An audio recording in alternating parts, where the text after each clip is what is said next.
উপাঙ্গস্ত্রপার্শ্বতম, যিনি এবার নিজের অঙ্গ এবং উপাঙ্গকে অস্ত্ররূপে সঙ্গে করে নিয়ে আসবেন। কেননা রাম আদি অবতারে ক্রোধে নানা অস্ত্র ধরে কত অসুরের করিল শিকার। এবে অস্ত্র না ধরিল প্রাণে কারণে মারিল, হরিনাম প্রেম দিয়া চিত্ত শুদ্ধি কইল সবাকার। চিত্ত শুদ্ধি, চিত্ত মানে কি? চিত্ত মানে মন। মনটা পরিষ্কার না নোংরা?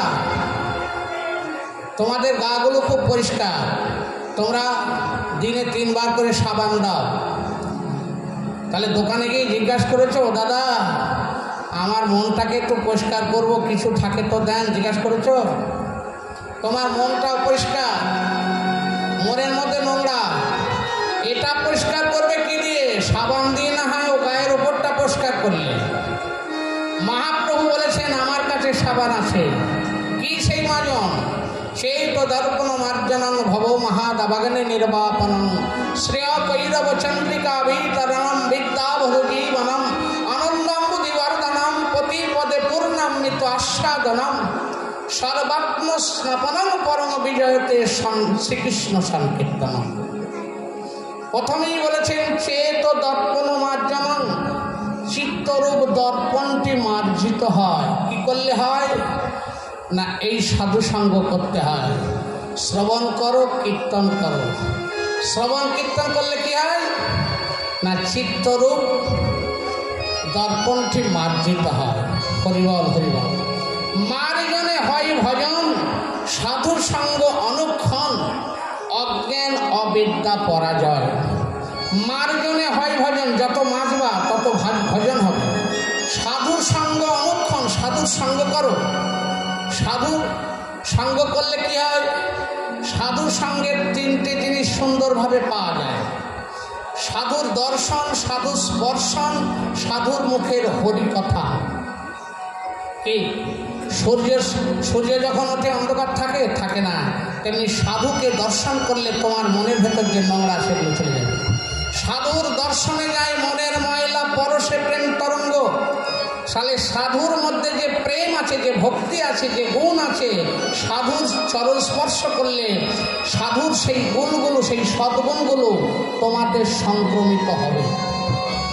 সাধুর সদ্গুণগুলো, করোনা রোগীর বাড়ির থেকে চলাফেরা করলে পারে তোমাকে যেমন করোনায় ধরতে পারে, তেমনি সাধুর সঙ্গ করলে সাধুর মধ্যে যে গুণগুলো আছে সেগুলো তোমাতে সঞ্চারিত হবে, বর্তাবে। এই জন্য সাধু সঙ্গ করবার কথা বলা আছে। অন্যান্য ভজন, জ্ঞান মার্গের ভজন, যোগ মার্গের ভজন একা একা হয়, কিন্তু ভক্তি মার্গের ভজন একা একা হয় না। এই সঙ্গ ছাড়া হয় না। একাকী নৈম রমতে, ভগবান নিজেও বলছেন একাকী নৈম রমতে, একা একা রমণ হয় না। দ্বিতীয় মৈশ্বর, তিনি দ্বিতীয় ইচ্ছা করলেন, তাই ভগবান তার বাম অঙ্গ থেকে রাধারানীকে সৃষ্টি করলেন রস আস্বাদন করবার জন্যে। নিজে নিজেকে আস্বাদন করবে, কৃষ্ণই তো রস। সেই রস নিজে কৃষ্ণ রাধারূপ পাত্রকে নিজেকে রেখে নিজে আস্বাদন করলেন। হরিব, তাই তো? তাহলে আগের রস খেজুরের রস নয়, ঢকঢক করে গেলার জিনিস নয়। শ্রবণ রূপ পাত্রে করে এর রস আস্বাদন করতে হয়, শুনতে হয়। শুনতে হবে বিচার করে। কিভাবে বিচার করতে হবে?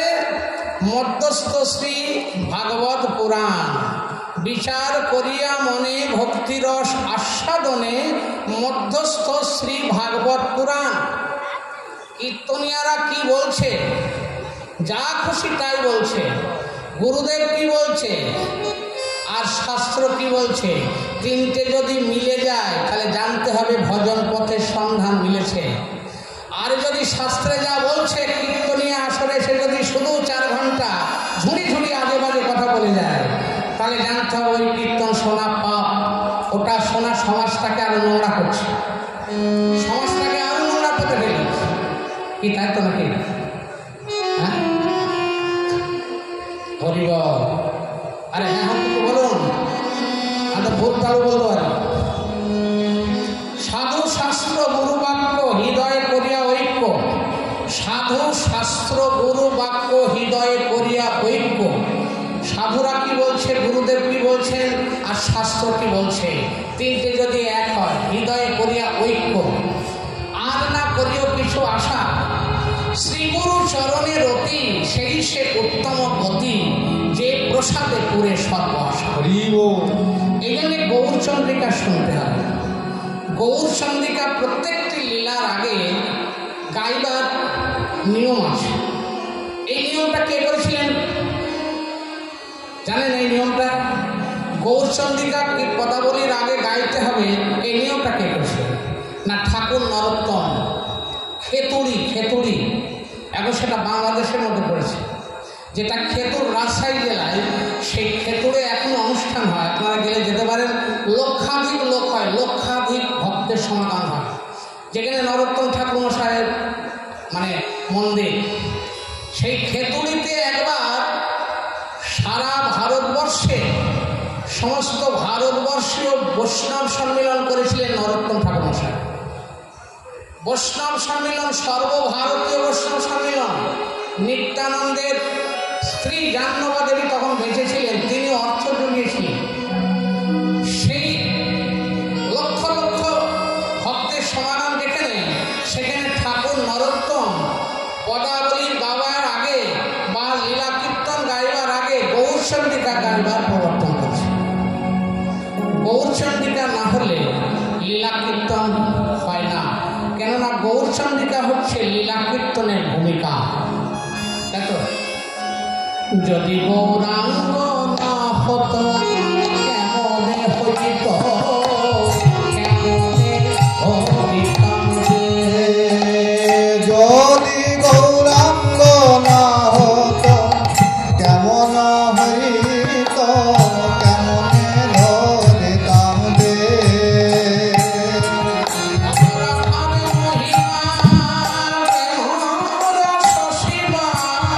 শ্রীরাধার মহিমা প্রেমর সীমা, রাধার মহিমা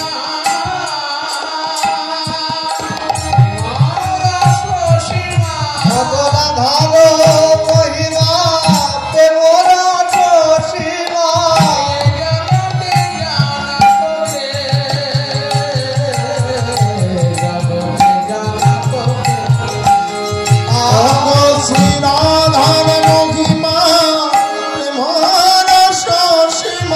জগতে জানাইত কে, জগতে জানাইত কে।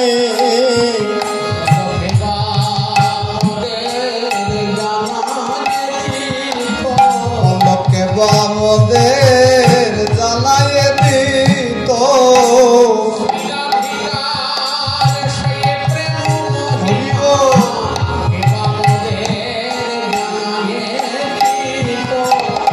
শিরাধিকা প্রেম মহিমা, আমার শিরাধিকার প্রেম মহিমা, গৌর যদি না জানাই, আমার শিরাধিকার প্রেম মহিমা, গৌর যদি না জানাই, শিরাধিকার প্রেম মহিমা, গৌর যদি না জানাই তো পলকে বামদে জানাই তো, জগতে জানা আর মধুর বৃন্দা বিপিন মাধুরী,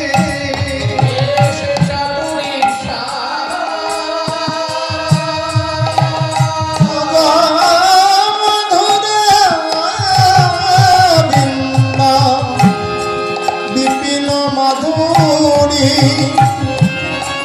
প্রবেশ চাতুরী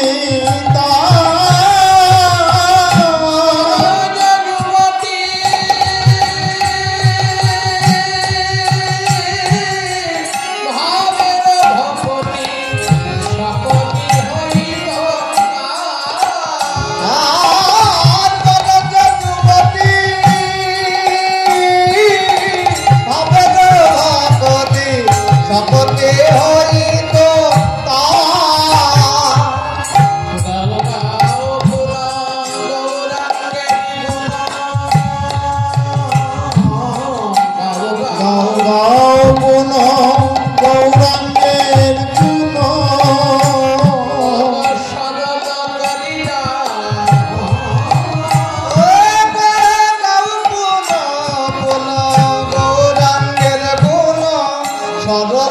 করিয়া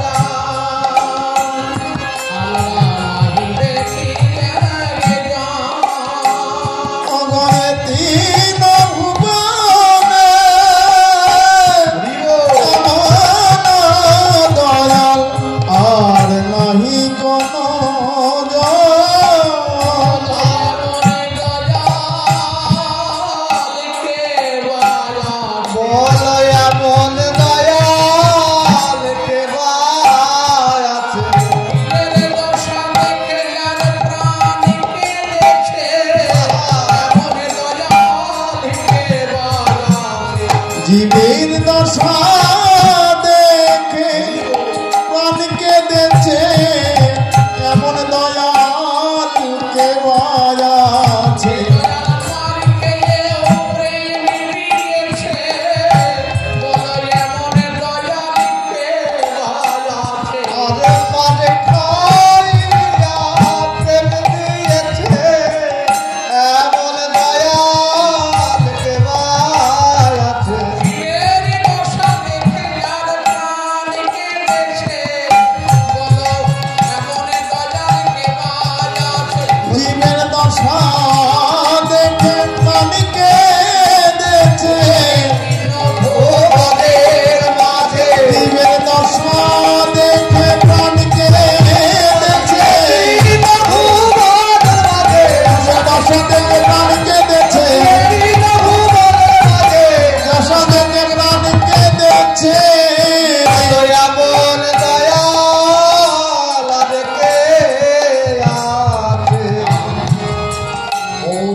শুনতে হবে, গৌরাঙ্গের কৃপা পেতে হবে। গৌরাঙ্গের কৃপা ছাড়া শ্রীকৃষ্ণের কৃপা পাওয়া যায় না। শ্রীকৃষ্ণের কৃপা পাওয়া যায় না গৌরাঙ্গের কৃপা ছাড়া। হরিবল হরিবল। কৃষ্ণ বর্ণ তৃষা অকৃষ্ণ সাঙ্গপাঙ্গস্ত্রপার সদা যজ্ঞই সনেকের তনয় প্রায়ই যজন্তি হি সুমেধসা। এই কলিহত জীবের মধ্যে যারা সুমেধা, সুমেধা কাকে বলা হয়?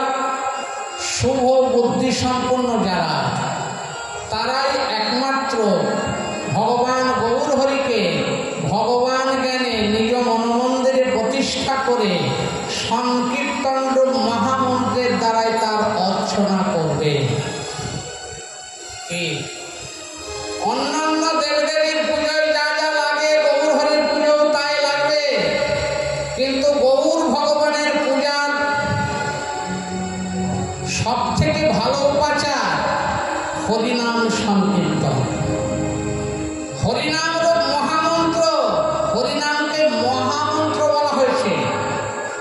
কি আপনি গুরুদেবের কাছে যেটা পেয়েছেন সেটা মন্ত্র, আর হরিনামকে বলা হয়েছে মহামন্ত্র। আচ্ছা, মন্ত্র কাকে বলে জিজ্ঞেস করেছেন গুরুদেবকে? মন্ত্র দিয়ে চলে গেছে। মন্ত্রটা কি, মন্ত্র কাকে বলে জিজ্ঞেস করেন? যেটাকে মনন করে, যে বস্তুটাকে মনন করে সংসার সমুদ্র থেকে ত্রাণ পাওয়া যায়, তার নাম হচ্ছে মন্ত্র। এই মন্ত্রের যদি চৈতন্য না হয় তাহলে কিন্তু কাজ হবে না। মন্ত্রের চৈতন্য, অনেকেই সাপের মন্ত্র জানে কিন্তু ঝাড়লে কাজ হয় না, বিষ নামে না, মরে যায়। তাই না? কাজে মন্ত্রের চৈতন্য নেই, মন্ত্র মুখস্থ করলে হয়ে গেল। হরে কৃষ্ণ সবার মুখস্থ, কিন্তু হরে কৃষ্ণ করলে কাজ হয়? কিছুই হয় না, মন্ত্রের চৈতন্য নেই। আচ্ছা, এখন তো খুব গরম পড়ছে, তাই না? গরম না ঠান্ডা? গরম। তা এই গরমের মধ্যে আপনার মুখের সামনে কেউ যদি কদবেলের ব্যাখ্যা আরম্ভ করে, পাকা কদবেল একটু লবণ দিয়ে ঝালের গুঁড়ো দিয়ে ছোটকে মেখে, কাঁচা আম ছুরি দিয়ে ছোট ছোট করে কেটে লবণ দিয়ে ঝাল দিয়ে মাখিয়ে জিভের মধ্যে কেউ যদি আপনার মুখের সামনে ব্যাখ্যা আরম্ভ করে, কে বলতো? জিভ দিয়ে দেবেন জল। এমনি তো আমার তো এসেই গেছে, জিভ দিয়ে জল। আচ্ছা কদবেল তো আপনার মুখের মধ্যে দিয়ে দেন কেউ মেখে, তাহলে আপনার জিভ হয় জল এলো কেন? জানতে হবে কথাটা চৈতন্য হয়েছে, তা নইলে জিভে জল আসে। ঠিক তাই হরিনাম মহামন্ত্রের যখন চৈতন্য হবে না, ওই হরিনাম উচ্চারণ করবার সঙ্গে সঙ্গে ভক্তের নয়ন দিয়ে প্রেমবাড়ি ধরিও, ভক্তের নয়ন দিয়ে প্রেমবাড়ি বিগলিত। হ্যাঁ, উচ্চারণ করতে করতে আমরা তো কত হরিনাম শুনছি বাবা, প্রত্যেক দিন এক জায়গায় না এক জায়গায় হরিনাম হচ্ছে, এত হরিনাম শুনছি আর এত হরিনাম গাইছি, গরমের মধ্যে আর পারা যাচ্ছে না। কিন্তু হরিনাম করে দুফোটা চোখ দিয়ে জল বেরোয় না। 100 টাকা যদি হারিয়ে যায় না, হাও মাও করে কেটে গেল, 100 টাকা হারিয়ে গেল। কিন্তু এত হরিনাম শুনছি, চোখ দিয়ে 1 ফোঁটা জল বেরোয়। তাহলে কি হরিনামে প্রেম নেই? হরিনামে প্রেম আছে। যেমন করে হরিনাম শোনবার কথা বা গাইবার কথা, তেমন করে কিচ্ছু হচ্ছে না। ঝুড়ি ঝুড়ি বাজে কথা, মিথ্যা কথা, এইসব কীর্তনের আসরে হচ্ছে। তাই তো দেখি ভোগীরা ভোগের কথা শোনে, ভোগীরা ভোগের কথা বলে, ত্যাগীরা ত্যাগের কথা শোনে, ত্যাগীরা ত্যাগের কথা বলে। মহাপ্রভু ত্যাগী না ভোগী? মহাপ্রভু ভোগী না ত্যাগী? ত্যাগী। তাহলে আপনি ভজন করবেন, সাধন করবেন, একটা আদর্শ তো সামনে রাখতে হবে। ভালোর এইটুকুনি ভালো, খারাপ ঝুড়ি ঝুড়ি ভালো না। আপনি যদি ভজন এইটুকু সঠিকভাবে হয় সেটাই ভালো। ভজন করবেন, সাধন করবেন, একটা আদর্শ সামনে রাখবেন, সেটা হচ্ছে চৈতন্যদেব। যে চৈতন্যকে নিয়ে সারা বিশ্বে আলোড়ন হচ্ছে, সেই চৈতন্যের আদর্শকে সামনে রেখে ভজন করতে হবে। হরিবল। যে যা বলবে তাই শোনা হবে না। চৈতন্য ভোগী নয়, চৈতন্য ত্যাগী। ত্যাগে আনন্দ, ভোগে আনন্দ নেই, ভোগে ভোগান্তি, ত্যাগে শান্তি। এই জগতে যে যতটা ত্যাগ করতে পেরেছে সে ততটা শান্তি পায়। যে যত ভোগী সে অশান্তি পায়, শান্তি পায় না। হরিবল।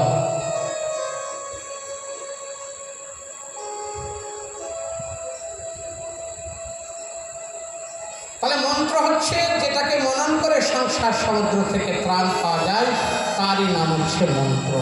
হরিবল। এত হরিনাম বললাম, নয়ন দিয়ে তো ফোটা প্রেমবাড়ি বিগলিত হল না। কবে হবে বলো সে প্রেম সঞ্চার? কবে হবে বলো সে প্রেম সঞ্চার? কবে হবে পূর্ণতা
পরশমণি করিবে পর আমার লোহময় দেহ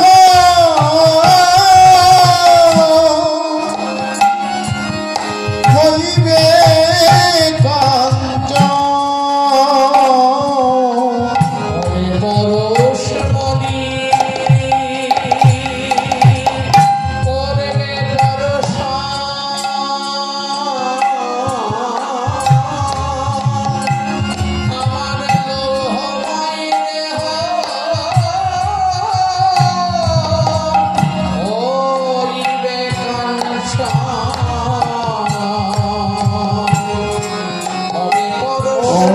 পরশমণি করিবে বড় সংসার বন্ধন আমার কবে হবে মোচন আর এই সংসার বন্ধন আমার কবে হবে মোচন জ্ঞানাঞ্জনে যাবে লোচন কবে হবে বলো সে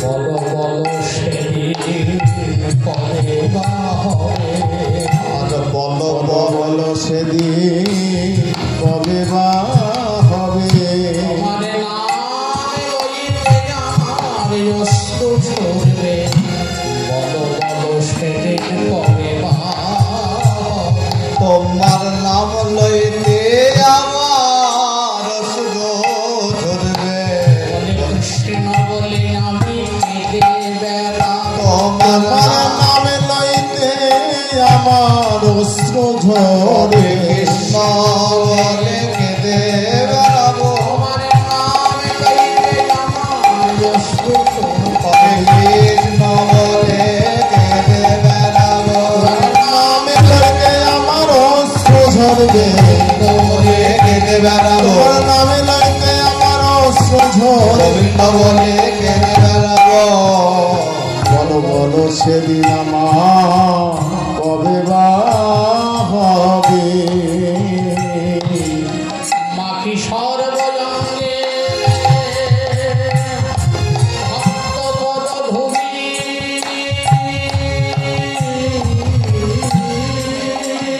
আর মাখি সর্বঙ্গে ভক্ত পদ ধুলি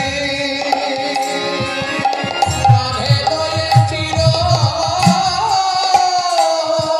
বৈরাগ্যের ঝুলি আমি দিব প্রেম বালি দুই হাতে তুলি অঞ্জলি অঞ্জলি শ্রী জগন্নাথ দিব প্রেমবাদী দুই হাতে তুলি অঞ্জলি অঞ্জলি সে যমুনা হবে হবে বলো সে প্রেম সংসার হবে বলো সে প্রেম সঞ্চার হবে বলো সে সে প্রেম সঞ্চার মান বিরহ জলে বহু ভেলু ভোর ও রাঙা নয়নে বহে তপত হইল গৌর হরি কাঁদছে আহা ভেসে যায় ভেসে যায় আর ভেসে যায় ভেসে যায় ভেসে যায় ভেসে যায় ভেসে যায় ভেসে যায় প্রেম সিন্ধু গোরা গাই ভেসে যায় ভেসে যায় প্রেম সিন্ধু গঙ্গায় ভেসে যায় ভেসে যায় প্রেম সিন্ধু গোরা গাই ভেসে যায় ভেসে যায় প্রেম সিন্ধু গঙ্গায় ভেসে যায় ভেসে যায় নয়নে ধারায় ভেসে যায় ভেসে যায় দক্ষিণ নয়ন ধারায় ভেসে যায় ভেসে যায় ভক্তগণ গৌর হরির কাঁদা বদন দর্শন করে বলছে আগো গৌর কেন কাঁদে আমার গৌর কেন কাঁদে গৌর কেন কাঁদে যার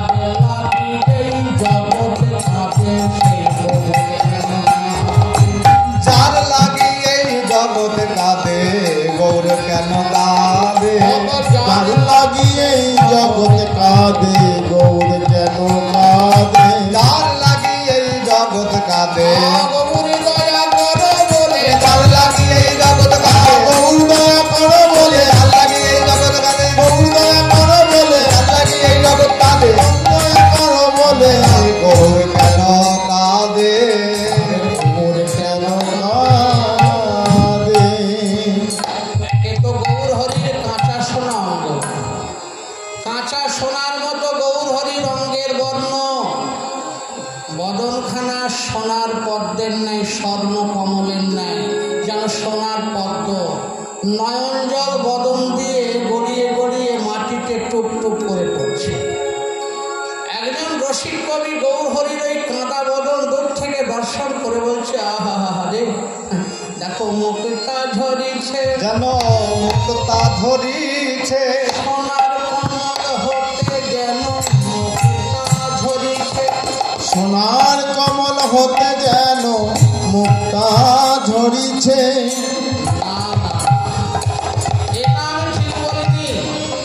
সোনার কমল থেকে কখনো মুক্তা ঝরতে পারে না? না, সোনার কমল থেকে মুক্তা ঝরছে না, তো ঝরে ঝরে পড়ছে।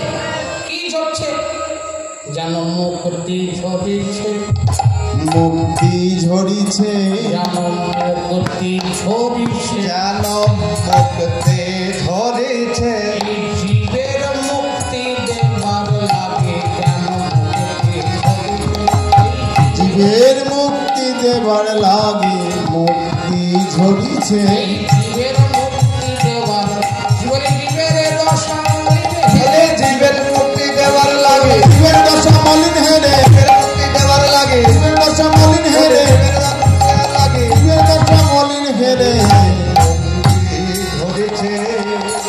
মুক্তি ঝরিছে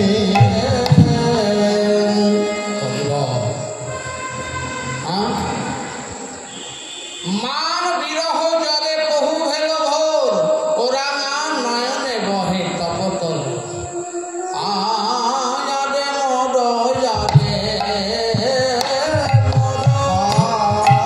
আরে মর আরে মর আমার গৌর কি গৌরাঙ্গ আমার গৌরাঙ্গ যা সদাই উদয় রে, চাঁদ সদাই উদয় রে সদাই উদয় রে, চাঁদ সদাই উদয় রে গৌর ভক্তের হৃদাকাশে চাঁদ সদাই উদয় ও গো গৌর ভক্তের আকাশে চাঁদ সদাই উদয় রে গৌর ভক্তের হৃদাকাশে বলি গৌর ভক্তের আকাশে দিবানিশি দিবানিশি গৌর ভক্তের আকাশে দিবানিশি দিবানিশি গৌর ভক্তের আকাশে চাঁদ সদাই উদয় রে আরে মোর গৌরাঙ্গ চাঁদ, আকাশের চাঁদ নয়, গৌরাঙ্গ চাঁদ। আকাশের চন্দ্র তমসে বিনাশে, বহির্বস্তু ঘটপট আদেশে আদেশে প্রকাশে আকাশের চন্দ্র অন্ধকার দূরীভূত করে, কিন্তু জগতের উপরিভাগের অন্ধকার। কিন্তু গৌর চাঁদ ভক্তের হৃদয়ের অন্ধকার দূরীভূত করে দেয়। গৌর চাঁদ ভক্তের হৃদয়ের অন্ধকার দূরীভূত করে দেয়। হৃদাকাশে চিদানন্দ সদাভাতি নিরন্তরম উদয়স্তম নপস্বামী কিং সন্ধান উপাসতে। আছে না? জীব গোস্বামীকে বলেছিলেন তার্কিক পণ্ডিত, দিগ্বিজয়ী পণ্ডিত রূপ গোস্বামীর সঙ্গে তর্কযুদ্ধ করতে গিয়েছিলেন বৃন্দাবনে। রূপ গোস্বামী বলছেন, আপনার মতো পণ্ডিত জগতে নেই, আমি মূর্খ, কিছুই জানি না, আপনি সব থেকে বড় পণ্ডিত। যখন বিজয়পত্রে স্বাক্ষর করে দিয়েছে,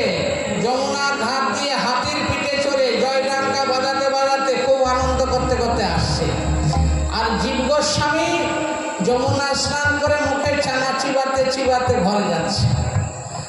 তা হাতের পিঠ থেকে জিজ্ঞাসা করছে, তুমি এই রূপ গোস্বামীর শিষ্য না? বলছে হ্যাঁ। তা কি তোমার বৈষ্ণবতা?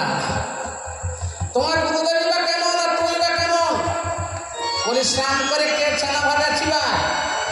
স্নান করে তোরা লোকে সন্ধ্যা করে, ঠাকুর ঘরে যায়, প্রদীপ জ্বালায়, আর তুমি সারা গাল তোমার গোপ দাড়ি খেউরি করো না কেন? ছি ছি ছি, একই রকম বৈষ্ণব।